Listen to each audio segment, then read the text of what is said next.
Today we will discuss about the lattice energy. Lattice energy क्या होती है? कल हमने bond dissociation enthalpy, bond enthalpy के बारे में डिस्कस किया। Today we will discuss about lattice enthalpy और एनर्जी क्या होती है। कहता है ये वो एनर्जी होती है जब एक मोल कोई crystalline solid positively charge ion से मिलकर बनता है गैसियस स्टेट में, तब जितनी भी एनर्जी रिलीज होती है वो क्या कहलाती है? Lattice enthalpy. लेकिन इसकी रिवर्स भी हो सकती है। यहाँ पे एंथैल्पी रिलीज हो रही है, लैटिस एंथैल्पी, लेकिन ये एंथैल्पी जो है रिक्वायर्ड भी हो सकती है, हमें देनी भी पड़ सकती है जब हम 1 मोल ऑफ क्रिस्टलाइन सॉलिड को उसके आयंस में कंप्लीटली तोड़ें, सेपरेट करें in gaseous state. Energy required to completely separate 1 mole of a crystalline solid into ions in the gaseous state, तब जो एनर्जी दी जाएगी वो भी लैटिस एंथैल्पी, और वो सेम होगी, सिर्फ साइन चेंज हो जाएगा। जहाँ पे रिलीज़ हो रही है वहाँ पे हम माइनस नेगेटिव लिखेंगे, और जहाँ पे हम दे रहे हैं वहाँ प्लस लिखेंगे। लेकिन अगर हम जितनी एंथैल्पी रिलीज़ हो रही है एक सब्सटेंस के एक मोल आयंस को जुड़कर एक मोल सब्सटेंस बनाने में, उतनी ही उसको सेपरेट करने में लगेगी। सो अमाउंट जो है वो सेम होगी, बट जो क्वेश्चन इज़ कि वो साइन जो है वो चेंज हो जाएंगे। Okay, this is about lattice enthalpy. Now we have another very important, that is limitations of first law of thermodynamics. हमने फर्स्ट लॉ ऑफ थर्मोडायनेमिक्स में सब कुछ पढ़ लिया, रिएक्शंस, एंथैल्पी चेंजेस के बारे में पढ़ लिया, कहाँ क्या हो रहा है। लेकिन जो क्वेश्चन अभी भी रह गया वो रह गया स्पॉन्टेनिटी ऑफ अ प्रोसेस, कि एक पर्टिकुलर रिएक्शन क्यों होती है, क्यों रिएक्ट करते हैं, टेक प्लेस, और दूसरी रिएक्शन होती नहीं है। हमने ए में बी को मिक्स किया तो ए बी बड़ी आसानी से बन गया, लेकिन हमने ए में सी को मिक्स किया तो कोई रिएक्शन नहीं हुई। तो why A and B reacts and why A and C not reacts? तो this is a very very important question. तो जो स्पॉन्टेनिटी है किसी रिएक्शन का होना है, उसके बारे में जो है फर्स्ट लॉ ऑफ थर्मोडायनेमिक्स कुछ भी एक्सप्लेन नहीं करता। What is the question behind that, उसके पीछे क्या रीज़न है। Now we have spontaneous processes. सबसे पहला क्वेश्चन है कि कौन सी होती हैं, क्या होती हैं। स्पॉन्टेनियस प्रोसेसेस वो होती हैं जो which can take place either of its own और अंडर सम इनिशिएशंस। कुछ ऐसी प्रोसेसेस होती हैं अपने आप हो जाती हैं, और या फिर उन्हें एक बार शुरू कर दीजिए तो वो फिर कंटिन्यू होती रहती हैं। जैसे कि कुछ ऐसे एग्जांपल्स हैं जिन्हें कोई इनिशिएशन की ज़रूरत नहीं है, जैसे common salt dissolve in water, आप पानी में डाल दीजिए, कुछ मत कीजिए, थोड़ी देर में अपने आप डिजोल्व हो जाएगा। इवेपोरेशन ऑफ वाटर, हमें कुछ करने की ज़रूरत नहीं है, अपने आप होगा। नाइट्रिक ऑक्साइड में ऑक्सीजन, ये अपने आप रिएक्ट करके कलरलेस से डार्क ब्राउन कलर में चला जाएगा।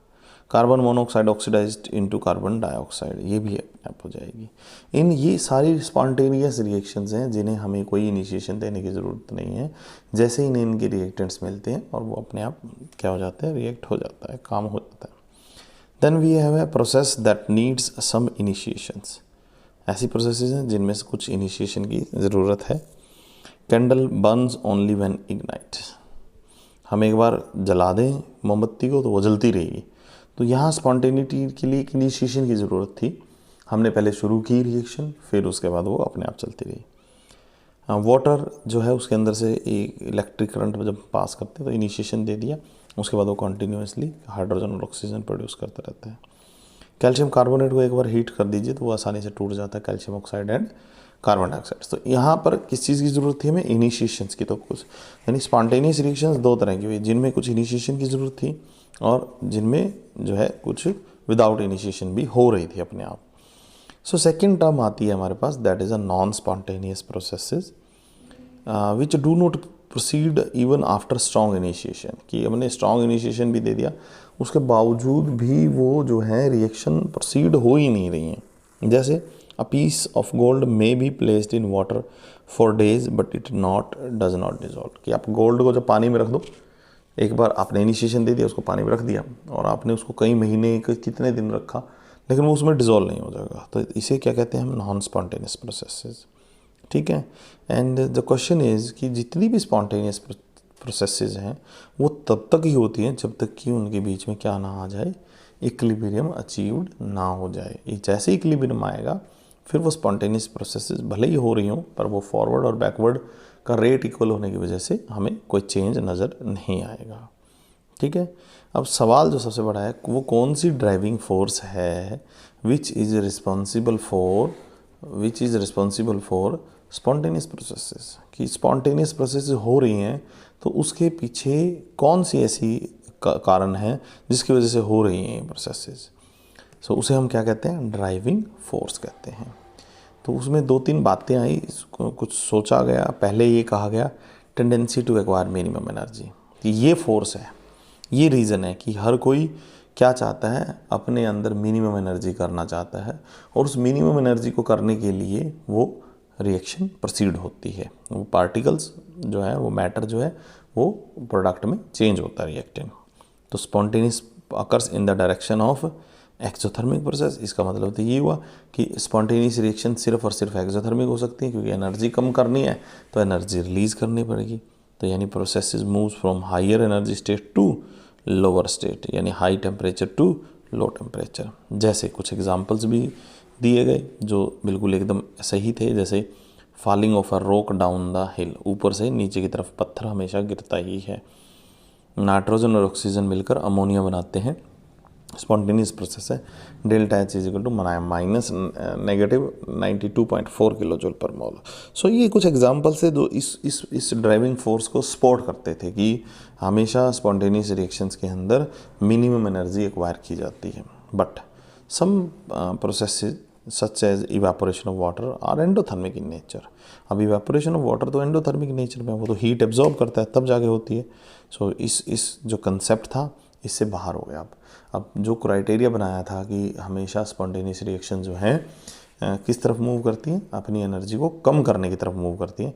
तो यहाँ पर एक एग्जांपल आ गया जिसने बिल्कुल इसके अगेंस्ट काम किया कि इवेपोरेशन वाटर तो एंडोथर्मिक इन नेचर है, तो वो कैसे काम करेगा। वो बिल्कुल भी जो है इस कंसेप्ट में, इस क्राइटेरिया में फिट नहीं बैठता। उसके बाद एक दूसरी जो फोर्स आई, दूसरा क्राइटेरिया आया, एंड वो क्राइटेरिया क्या था, वो क्राइटेरिया था tendency to have maximum randomness. कहते हैं कि स्पॉन्टेनियस रिएक्शन उस तरफ होती है जिस तरफ रैंडमनेस बढ़ जाती है। रैंडमनेस माने जो मूवमेंट ऑफ पार्टिकल है वो हमेशा बढ़ जाती है। Every reaction wants to have maximum randomness. तो इसके एग्जांपल में एवेपोरेशन ऑफ वाटर बिल्कुल ठीक बैठा कि लिक्विड से गैस के अंदर रैंडमनेस बढ़ती है।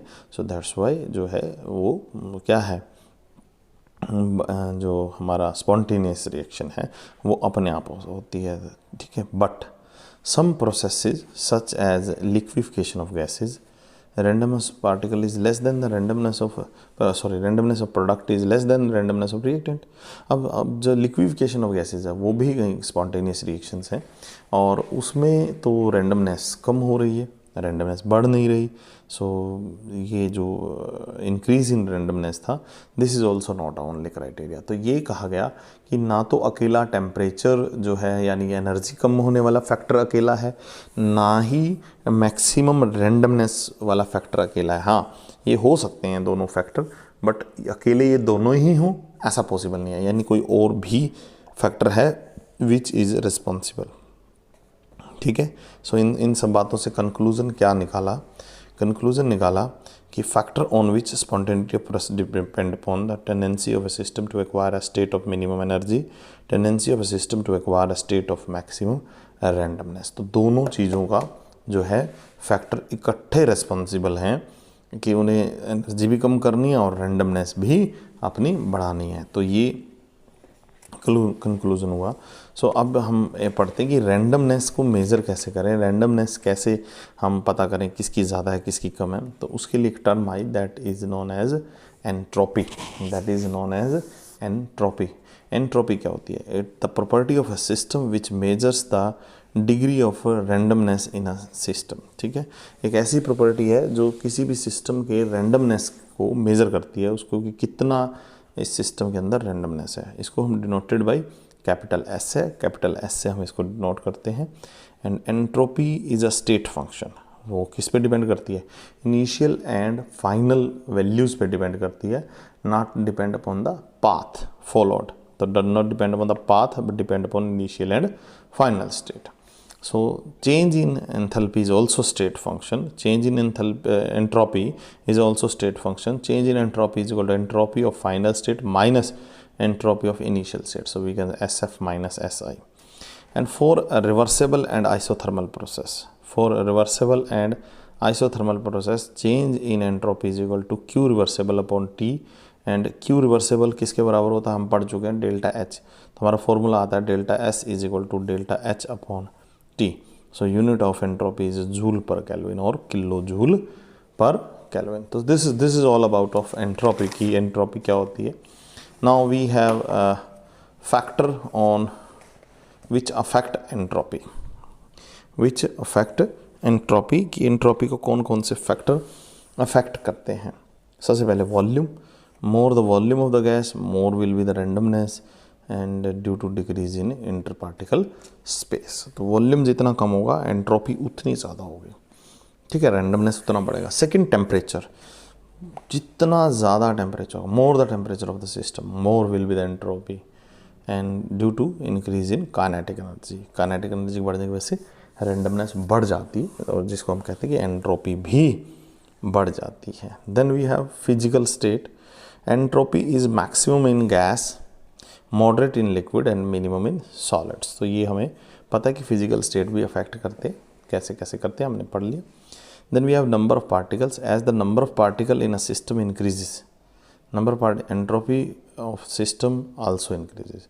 एंट्रोपी भी बढ़ जाती है as the number of particle in a system increases. जैसे जैसे नंबर ऑफ पार्टिकल बढ़ते हैं entropy of the system also increases. Entropy भी बढ़ जाती है. तो हमारे पास कुछ आए हैं, जैसे entropy change in phase transformation. Phase हमने कहा था फ्यूज़न मेल्टिंग सॉलिड से लिक्विड, तो delta H fusion divide by T. Vaporisation यानी लिक्विड टू वेपर, तो delta H vaporisation upon T.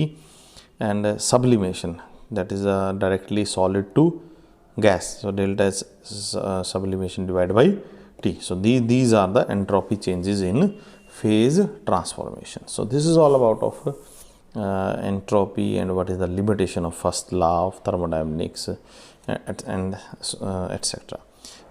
In next video we will discuss about the second law of thermodynamics. Thank you.